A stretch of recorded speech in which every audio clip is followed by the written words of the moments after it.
Hey there, good people in crypto land. I'm Matt Leising, and this is my podcast, Decent People. Welcome back to the conversation.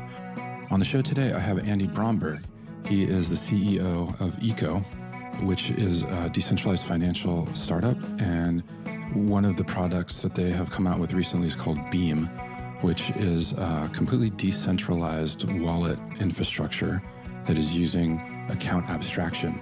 We get into that and about how that's a terrible name for basically what is something that is a crypto wallet that's based on smart contracts rather than the old kind of non-custodial wallets that just live on a blockchain address. So with a smart contract-based wallet, you can do all sorts of new stuff. It's much more flexible, and you can build on top of it in ways that you couldn't do with a wallet previously. It's also easier to recover your seed phrase and to just manage your account, which can be very stressful with this sort of non-custodial wallet. We also talked about Andy's time at Stanford. He was a student of Balaji Srinivasanan and was one of the folks who started the Stanford Bitcoin Group. If you're a fan of this show, you might remember we had Ryan Breslow on. He was one of those students as well. Andy goes way back. He did that in 2013.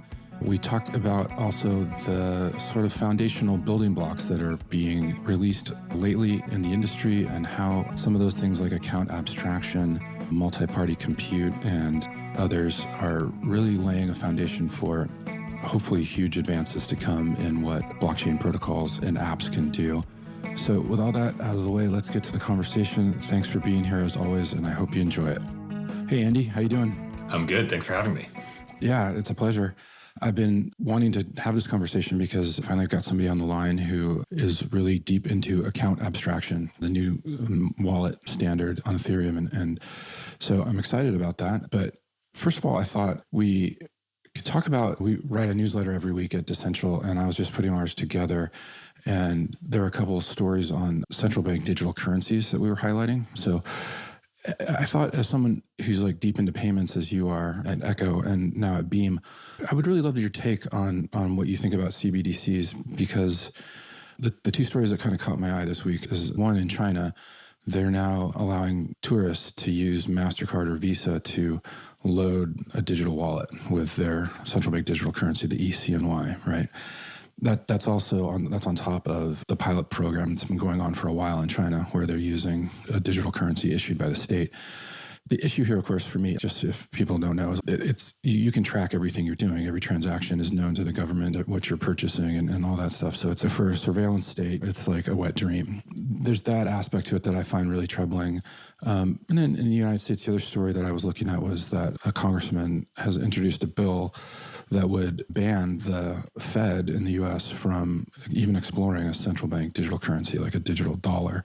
So I found that kind of heartening. But I thought we could just jump into that because I think that's a really interesting use case. It's more of more troubling ones, in my opinion. But I'm sure you must have had thoughts about this over the years. So I was just curious, like, where you come down on all that stuff. Yeah, it's a really interesting question. I think for me, the idea of a CBDC is, from my perspective, somewhat inevitable. That governments are going to want to do things like this and have increased surveillance and increased control and increased ability to act directly on citizens' wallets and all of that. And there's certainly a wide-ranging field of views here, whether they're good or bad and what the trade-offs are. But I think ultimately my perspective is that it's inevitable. And I find it very unlikely that around the world, governments are simply going to choose not to do this. That doesn't seem likely to me. But it fits into a broader trend, I think, of competitive currencies. I think there's a view here that historically, currencies have been effectively kind of local monopolies, right? If you're in the United States, you're going to be paying with dollars. If you're in the Eurozone, you're going to be paying with euros. If you're in China, you're going to be paying with yuan. And that's all well and good. But over the past decade, I would say that two big things have happened. One, obviously the rise of crypto and the ideologies and ideas around that, but also just the rise of kind of seamless digital payments, the ability to exchange value digitally really easily. And I think those two things create the preconditions for a world of competitive currencies where people are actually more actively choosing which currency they want to hold, which currency they want to pay with. And you're seeing signs of this already. There's lots of places around the world where the currency, the national currency is going through inflation right now or is not particularly reliable. And so people in those places actually want to hold a different currency, and they're able to as a result of stablecoins. So Nigeria is a great example of this, right? In Nigeria, the Naira has been quite inflationary, and people actually are holding dollar stablecoins, Tether or USDC, and using them because that's better. And so to take it back to your question, I think CBDCs are inevitable, but I also think we're entering a world where people are actually going to have more individual control over what currencies they want to use, whether that's a CBDC or a stablecoin or new independent currencies or anything else. And I think for me, that's the big trend to watch for. I think the fight against CBDCs, stopping governments from issuing them, is a kind of a futile one. Yeah, but it's going to be inevitable, in your opinion. It's inevitable, but I think the people on an individual level can make choices around that. Do you think it could be bifurcated where maybe the international settlements banking system is all digital, where countries are sending money to each other, but then on a retail basis, like I would always have a choice, right, not to use a government issued stablecoin, but it sounds like you think it's going to be all kind of one and the same. Yeah, I think it'll vary, and I think people will make their own choices. It might be really hard. There's a world where certain CBDCs are mandatory for people to get paid in, right? Maybe employers in China are required to pay people in the yuan CBDC. And if that's the case, then maybe there's really strong capital controls on them, and those can't be transferred and exchanged for other currencies. And so it might be really hard. But yeah, I do think at the end of the day, every government will end up making a push for this because governments rarely choose opportunities to give up power. And this is certainly a way to consolidate more. Yeah, for sure.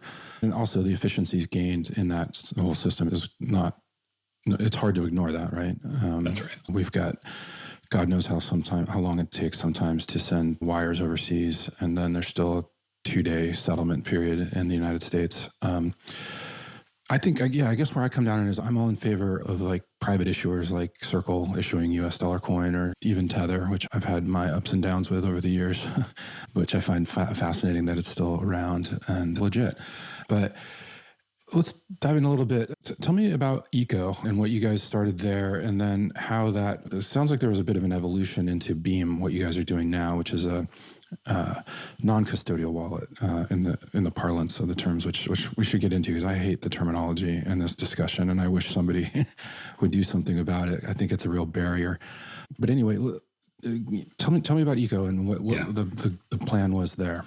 I agree. The terminology needs some work. Eco's plan was and actually remains the same at the highest level. And it fits really nicely into where you started this conversation, incidentally. Eco as a project, is trying to build a new and better competitive and decentralized currency, one that is internet native and more aligned with its users. And from my perspective, what the crypto space has seen in terms of assets has been that things have fallen in one of two categories. Either you have assets like Bitcoin and Ethereum, which are really independent from existing currencies, right? Totally independent from existing fiat currencies, but not particularly usable for transactional use cases. They're too volatile and have deficiencies that make them not particularly useful for daily payments. And then on the other hand, you've got stable coins like USDC or Tether, and those are extremely useful for transactional day-to-day payments, but are not independent. They're pegged to existing currencies and backed by existing currencies. And Eco asked the question, what would it look like to have something that falls in the middle, that is both independent from existing currencies, but also useful transactionally? And it's governed by its own monetary policy and its own governance system, and is decentralized. And we can talk way more about that and why I think it's important. But at a high level, I do believe that in this world of competitive currencies, independent ones like Eco are critical. What we realized along the way in supporting the growth of this network is there need to be products that people can use to adopt this. It's not enough to support just the idea of a decentralized currency. There actually need to be products for people to use it. And so we launched this product called Beam, which is effectively on-chain Venmo, a really simple global peer-to-peer payment product where users own their own keys and are in full control of their money. And that product supports stablecoins, and it also supports the eco currency itself. And so users can pay anyone instantly anywhere in the world for very low fees seamlessly. And from my perspective, it's really one of the first truly mainstream usable self-custody crypto products. And we're just trying to build that out and support it as an individual product, and then also leveraging it to support the growth of the overall eco currency, and working on a bunch of other things too. But it's all under the umbrella of trying to support this decentralized currency. Okay. And I was interested to learn that at Eco, you guys were custodying assets, I believe. I've got that right. But you over time realized that's a really tough thing to do in the regulatory environment in the United States, for example, right now. Can you tell me a little bit about that? Yeah, absolutely. So up until recently, Eco Inc., which is the company that I run, was building two products. One was this Beam product that I just mentioned. The other was called the Eco app. And it was a custodial consumer fintech product just in the US, offering people a replacement for their bank and intended to eventually serve as an on-ramp to the crypto space and to the Eco currency. But what we found was that basically two things happened at once. One was a challenge and one was an opportunity. And the challenge was that over the course of this year, the environment in the US for offering custodial services that relate in any way to crypto got really challenging.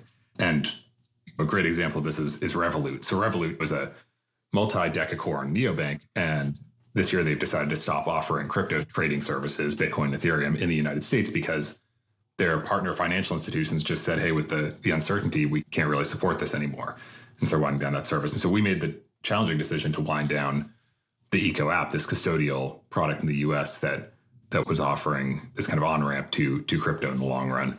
But the other thing that happened was a huge opportunity. And that's what led to the creation of Beam. And you mentioned it up front in this interview, which is that a bunch of technology has been created in the last 9 months or so, or productionized in the last 9 months or so, that allows for truly mainstream usable self-custody products like Beam, the biggest of which I would say is this account abstraction technology that we can talk more about.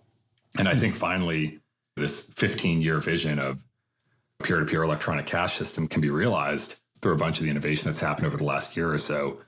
And so we were looking at it and saying the environment in the US is really hard for anything custodial crypto. At the same time, we're seeing this opportunity we've been waiting for years to build self-custody products, which I think is really at the heart of what crypto is all about, putting people back in full control of their money. And let's double down on that. And let's really focus on building these products on top of this new technology. Yeah. On the custodian side or custodial side of this, is this hard for like little guys to break into this? Because it seems like the BNY Mellons of the world and maybe JP Morgans are offering crypto custodial services to their clients, but obviously they're billion-dollar global banks. Is that an issue there, or do you think they're feeling the pinch as well? I think everyone's feeling the pinch at some level. And I think what's particularly challenging is that a lot of the little guys are actually like Eco Inc. They're not banks themselves, right? So Revolut works with partner financial institutions in the United States, as did the Eco app and as did many of these products. And it's those partner financial institutions that are increasingly uncomfortable with supporting crypto as a result of this US regulatory climate. They want to support it, and they want to support innovation in the space, and they're amazing partners, but just given the environment, they're having a really tough time. And so I think the entities that are banks themselves have a little bit more independence in their decision-making and risk tolerance here, but companies, like pretty much every consumer fintech product in the US, who work with partner financial institutions are finding it much harder. Yeah. And is that sort of what's been dubbed Operation Choke Point 2.0? Where I think that's exactly right. I think that whatever that is, and whether that's exactly as it's been advertised, that is, I think, the core of the issue that's plaguing these partner financial institutions. Because their regulators are coming to them and not so subtly saying, look, if you keep this up, we're going to come down on you. And so, that's exactly right. Yeah, they know where to squeeze to cut that stuff off. Okay, cool. The Eco app was a custodial app. Now Beam is non-custodial. And this is where now we're getting into the terminology that I really don't like. I wish it was just somebody could just call it a wallet. Everybody knows what a wallet is. It's where you keep your money. Yeah. But tell us about the non-custodial part of Beam, and maybe we can start talking about account abstraction a little bit and just like chip away at that, because I think it's a very important concept, but it's also tricky to wrap your head around. Yeah, absolutely. Custodial versus non-custodial. When we use those terms, I think in the space, what we're referring to is that if a product is custodial, your money is being held by someone else who has access to your funds. So a canonical example of a kind of custodial product, ignore crypto for a minute, is a bank. Right? When you deposit money in a bank, the bank has your money, and the bank can move your money if they so desire. And a non-custodial product, and this is somewhat confusing, but just to say it in case listeners aren't aware, non-custodial is also sometimes called self-custodial. Yeah. Non-custodial and self-custodial are synonyms, which is very confusing. And the antonym is custodial. And these kind of non-custodial or self-custodial products are products where Your funds, your balance of your funds are recorded on a blockchain, say on the Bitcoin blockchain or Ethereum blockchain, and only you have access to move those funds. So there's no other institution that can move your funds, no other entity that can move your funds.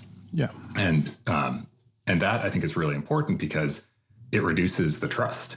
If you look at a lot of the failures over the last year that are dubbed crypto failures, they're actually failures of centralized institutions. So FTX, Genesis, BlockFi, Celsius, Voyager, all of these failures where people lost money, they were actually failures of centralized institutions because you were handing your funds to someone else who could then do bad things with them. Yeah. And these self-custodial or non-custodial products, that's simply not possible. Only you have access to your funds. No one else can take them from you. And that's the kind of formula that Beam follows as a product. And I think is really about all of what the space is all about. Yeah, for sure.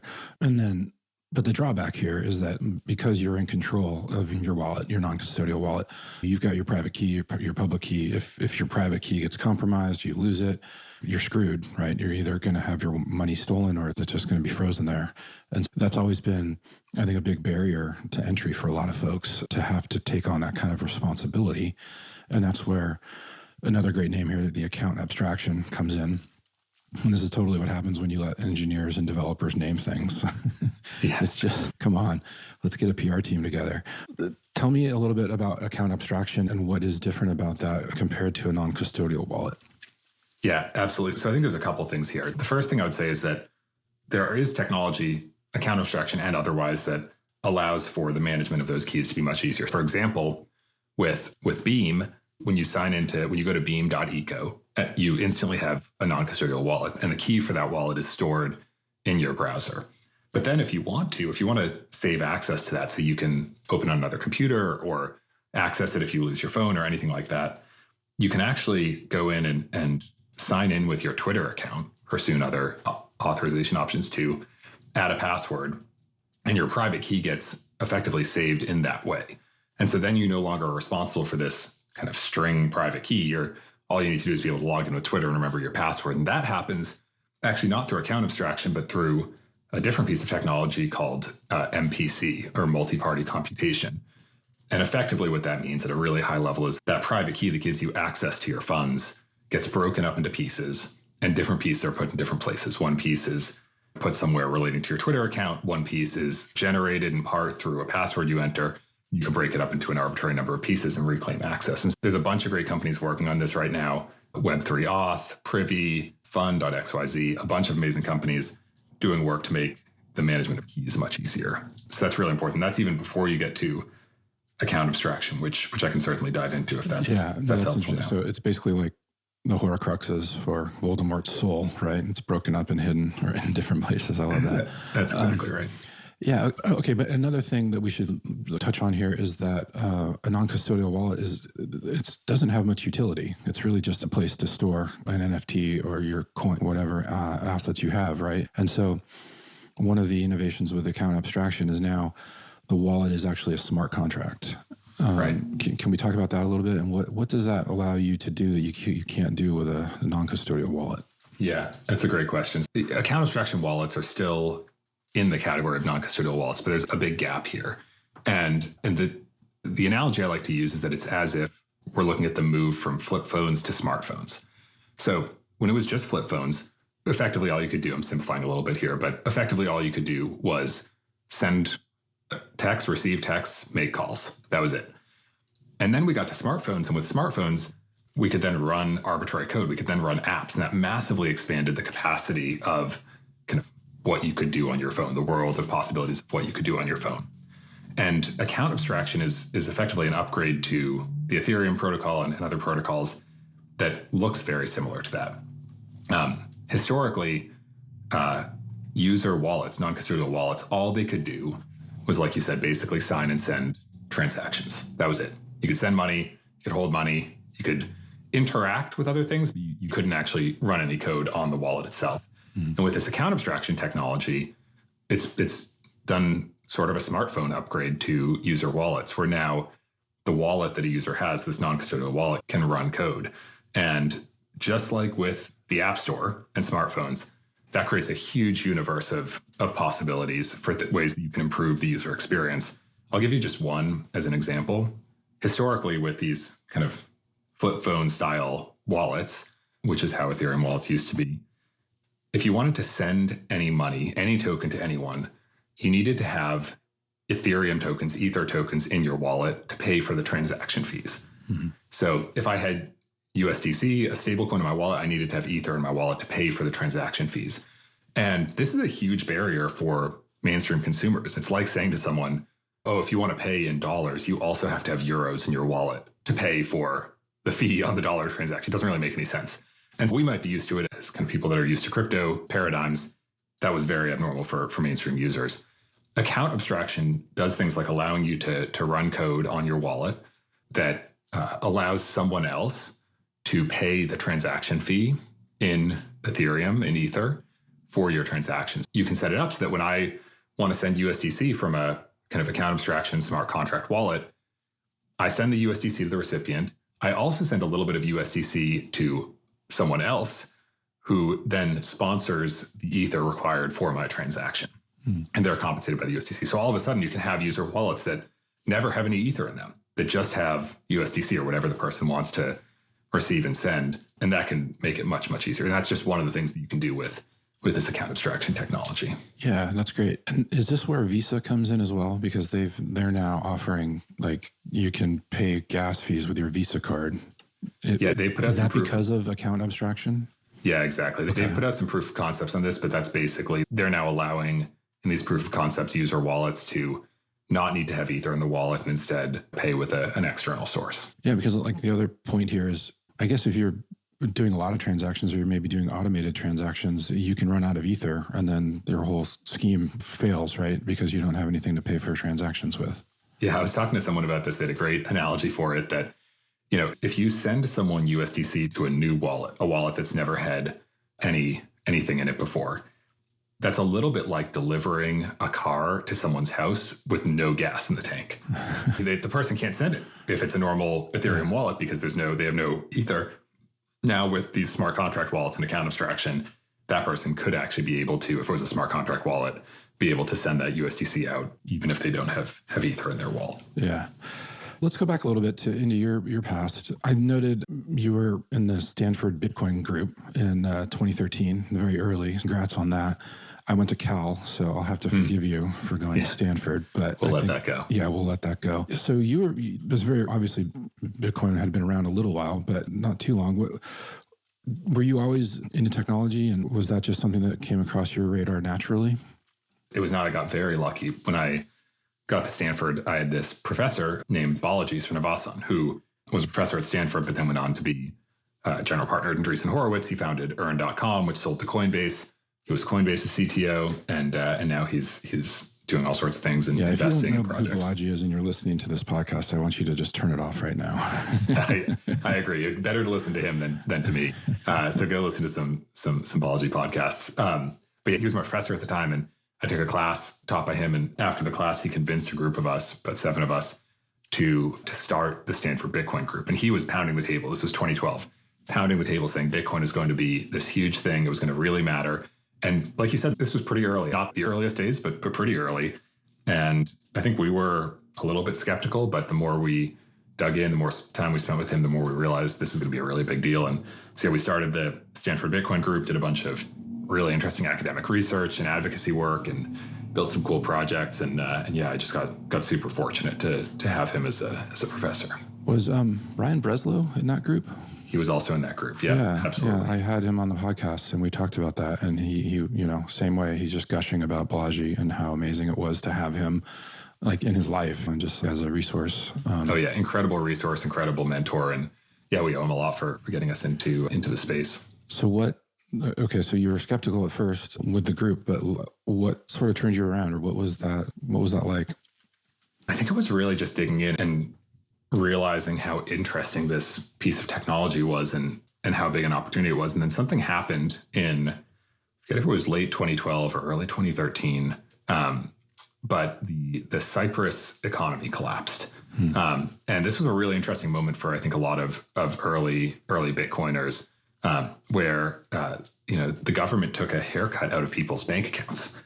the Cypriot economy blew up and the government actually took money out of people's bank accounts. And that was a moment where all of a sudden you're sitting there as an early Bitcoin adopter and saying, wow, Bitcoin actually prevents this. And it goes right back to what we were talking about earlier about custodial versus non-custodial products. Mm-hmm. If your money is custodial, if someone else is holding your money for you, you could potentially fall victim to something ranging from the implosion of FTX, an exchange that has your funds and does something it shouldn't have with your funds, to even just a government taking money out of your account if you live in Cyprus in 2012. And if you're holding funds in a non-custodial or self-custodial way, something like Beam or just any self-custody wallet, that's actually not possible. And so I think that was a big wake-up moment for a lot of people who realized, wow, there's actually some real utility here for this concept of owning your own keys. And at that point, it was really just Bitcoin, which was an option at that point. Yeah, I was going to ask you, what was it like when Ethereum came around and started to be talked about and then went live? Because obviously it's very similar to the flip phone to the smartphone analogy, I think. Yeah, that was a very similar thing. Yeah, it was really interesting. I remember that. And I actually remember back even before Ethereum, there was a concept called colored coins. Yeah. And that was an even earlier implementation. It was built on top of Bitcoin that started to allow different kind of asset issuance on top of Bitcoin. Vitalik was working on that. And we looked into that a bunch, dug into it, talked to a lot of the early colored coins people. And then they ended up realizing that Bitcoin was amazing as a protocol, which I still deeply believe, but was limited in certain ways that would prevent the implementation of some of the visions of that. And so they went off and started Ethereum. I remember talking to Vitalik about that. And he said at one point, he just realized he had to rewrite the whole code base.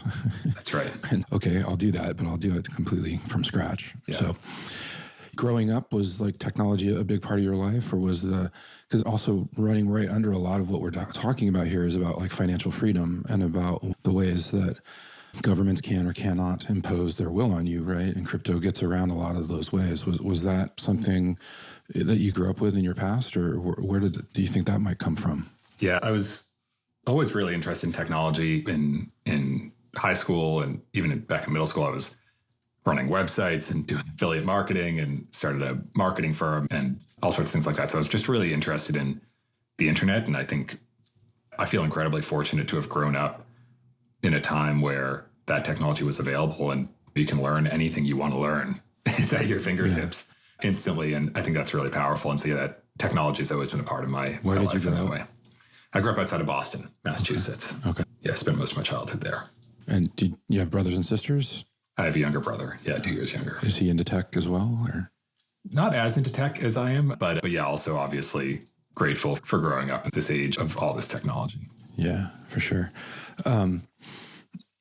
That must have been quite a change of pace from outside of Boston, to Stanford and Palo Alto, where it's just sunny and beautiful pretty much all year long. That's right. No scraping ice off my car. Yeah. So then, okay, so you're definitely into Bitcoin. The colored coins is an interesting use case, but then Ethereum comes along and blows all that stuff out of the water. What was your plan then? Were you thinking, did you just know that this is where you wanted to be and that was like your career path? Yeah, a little bit. I actually ended up leaving school early, and I started a company not at all in the crypto space, in the political media space called Sidewire. Mm-hmm. And I ran that for a few years during the 2016 election cycle, and lots of learnings there. It was a really interesting experience, but I did deeply regret leaving crypto. So I was realizing, man, I miss this technology, and I really do believe it's the future. And so I ended up in 2017 starting a new company called CoinList, which I co-founded with several others, and it spun out from AngelList. And AngelList is the largest startup funding platform in the world. They do amazing work. And AngelList and a company called Protocol Labs, which helped create Filecoin and the IPFS decentralized storage network. AngelList and Protocol Labs worked together to create this new company called CoinList, which was built to allow issuers to conduct compliant token offerings and token sales in 2017. And I took the reins over there and co-founded that with several others in 2017. So obviously that was a huge run-up, right? First of all, just the political thing intrigues me. Did you help or hurt Donald Trump in that election? I don't know that we had enough of an impact to be measured in any meaningful way on the ascension of Donald Trump. Okay. All right. Okay, then you're back into crypto in 2017, and obviously that's the first, not the first, but I think the run up that got a lot of put Bitcoin and crypto, I think, on a lot of people's radar for the first time when Bitcoin went over to 20,000 and ETH was I think 1,400 or something, right? Looking at the crypto winter we're in now, what was that run up and that cycle like for you back then, and how do you think things are different now? Oh, things have changed so much. And it is interesting, by the way, if you look back at that run up at that point, it felt crazy and out of control and all of that. But now if you go back and you look at the Bitcoin price chart for all of history, that run up looks like a blip, but it's meaningful, but it's not even close to the biggest run up we've had so far. And it was really interesting. It was manic. I remember going to conferences in 2017 and it was just crazy. There was so much energy in the space, so many people new showing up. And now it's very different. I don't think of this as, at this moment, it doesn't have the characteristics of a deep bear market. Really deep bear market for me was probably in 2019, certainly earlier there's like a big bear market even earlier in that, in kind of 2015. There was about 2 years where Ether was just stuck at $120. That's right. I remember it was just range bound and didn't seem like anything was happening. Yeah, and even late 2022, these cycles happen. Right now, it doesn't feel like a deep bear market. There's not a ton of new entrants to the space, but people are building, people are energized. I was just at the Permissionless conference in Austin and Mainnet in New York, and it does not have the feeling of a deep bear market at this moment. Are you expecting something to pull the market out of the sort of doldrums, or how do you think? Because that's obviously been a way it's happened in the past with NFTs and new interest from kind of new industries coming into crypto. Do you think that's going to happen again, or what's your crystal ball telling you? Yeah, I've been in this space for 10 years now, and what my crystal ball tells me is that I'm always wrong. And so I think we have the same crystal ball. That's right. I caveat it with that for sure. I tend to typically be short-term pessimistic about the space and long-term extremely optimistic. And so I don't necessarily think that we're moments away from the next kind of ignition, although it's possible, but long-term, I'm obviously extremely excited and bullish. I would like to think that the next thing coming is truly mainstream on-chain payments. And obviously this is something that's super relevant to us, but I'm working on it for a reason.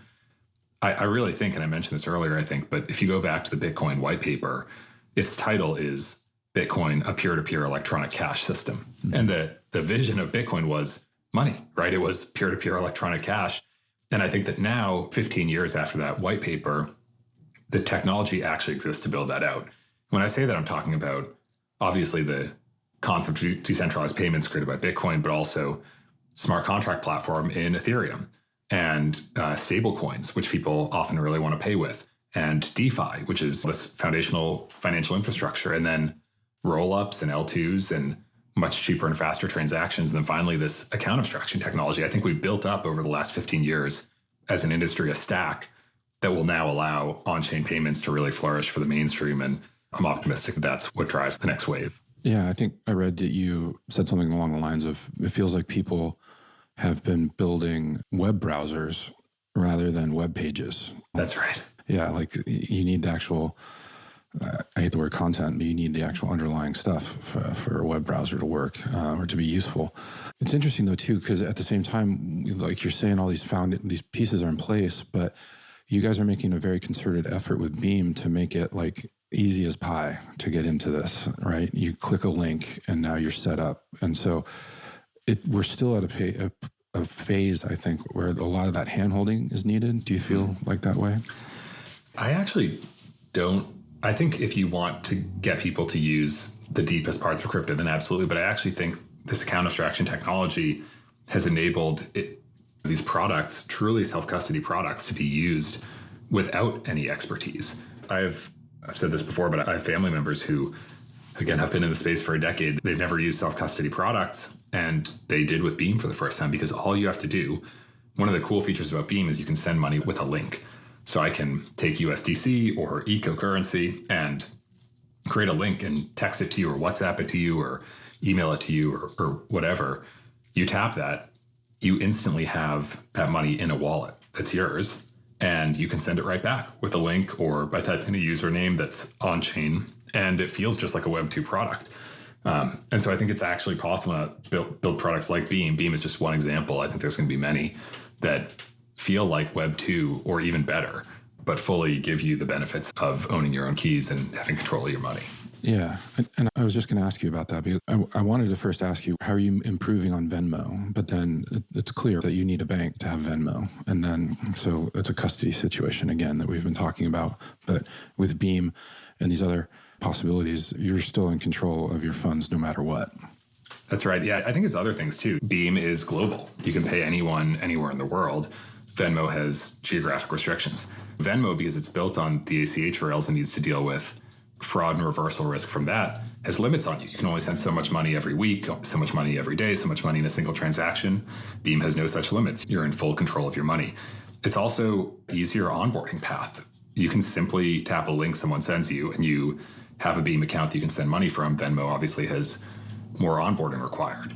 And so there's all these things. Now, I still use Venmo. I still think it's a good product for certain use cases, but I do think that this kind of self-custodial type of product opens up a whole new array of functionality that products like Venmo just can't offer.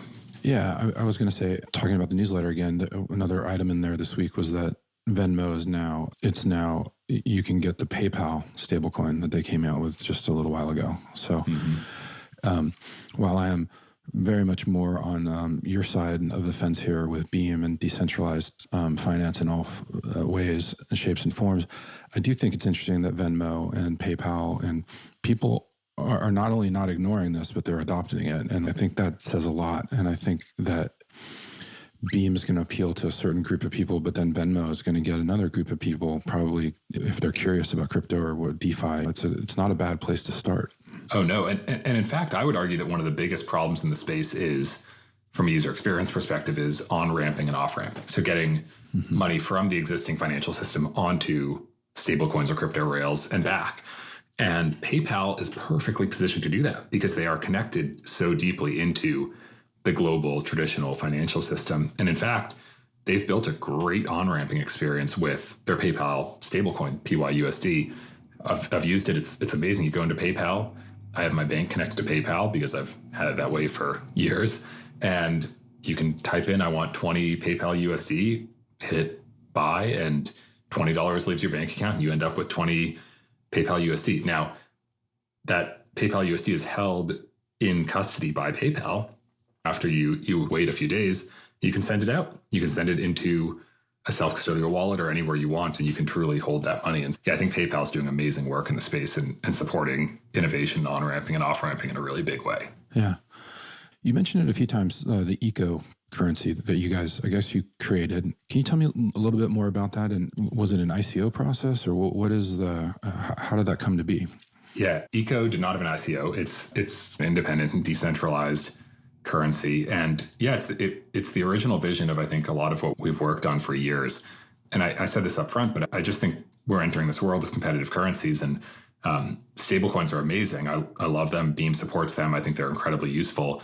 But I also think that people should have choices to use independent currencies that are independent from any individual government. And eco effectively replicates the model in some way. There's a set of what the protocol calls trustees who are elected by the holders of the currency, and they then set monetary policy for the system. So it's a little bit like if the Fed board was elected by US dollar holders, and they set independent policy. And so it's a totally independent currency with its own kind of monetary policy system, governed also by this EcoX token that can bootstrap governance and capital allocation in the system and create a really cool incentive system. Yeah, it's an effort to build a new and better money. Okay. And did you guys ever have concerns about it being an unregistered security or anything like that? No, I think that a lot of these tokens out there, as we're seeing, that's a big challenge and something that was part of their models, and the way that they're offered ends up being a huge issue. But the way that Eco's built, it's just not really a concern for it used as a pure currency, pure utility of transacting with people and treating it as money. Yeah. It also strikes me that Beam is really, like you've said, a lot of these, there's been a lot of innovation, a lot of technology just recently coming out that helps form the different building blocks of what is needed for a service like Beam. And one of those is like rollups, and it's getting away from the main Ethereum chain, which can be slow and costly and doing stuff off chain. And then, so it's a much faster, much cheaper. And it reminds me of, we've been talked about the smartphone kind of analogy. And the thing I've heard over the years about the smartphone is that it was like 4 things that needed to happen. And I'm going to forget one of them, but there's like cloud computing. I think GPS was a big thing. I think just obviously the iPhone itself, like the first smartphone, and then something else. But all those 4 things just created this perfect moment where now you could have this incredibly powerful computer in your pocket. And it reminded me, it feels like what you're saying and what we're talking about is that those pieces are in place so that something like an iPhone can come out now and take this industry to the next level. I think that's exactly right. I think for me, the big things in the last year that have happened is account abstraction, which we talked about, and these roll-ups and kind of alternative L1s and L2s productionizing and allowing for much cheaper and faster transactions while preserving decentralization. Those 2 things stacked on top of everything that's happened in the space before it, I think creates that moment where mainstream usable on-chain payments, self-custody products are actually possible to be built, and they just simply weren't before. Yeah. And are you guys only on Ethereum on rollups, or are you on other chains as well? Right now, the Beam wallet supports Optimism and Base, which are two rollups on top of Ethereum. Base is built on the open source OP stack that Optimism created, and Base is the L2 that Coinbase incubated. But we're looking at adding new chains and new rollups and supporting different assets that our users want. More to come on that very soon. Well, that's awesome. Andy, this has been really fascinating. Thank you so much for just helping me learn about account abstraction and just talking about your background and everything. I really appreciate it. Tell people how they can get Beam and how they can find out more about what you guys are doing. Yeah. First of all, Matt, thanks for having me. This was a great conversation. I really enjoyed it. If people want to learn more, if you want to learn about the Eco currency, I would go to eco.org. If you want to try out Beam as a wallet, go to beam.eco. And you can always tweet at me at Andy_Bromberg. And happy to chat about anything we're building. All right. That's awesome. Thanks so much, Andy. And greatest of luck with everything. Thanks, Matt. Appreciate it. That's it for this episode. Thanks for joining us. And don't forget to rate and follow this show on Apple, Spotify, and Amazon Music. Decent People is a production of Decential Media. It is produced by Matt Bogart with music by Brian Duncan and Kareem Imes.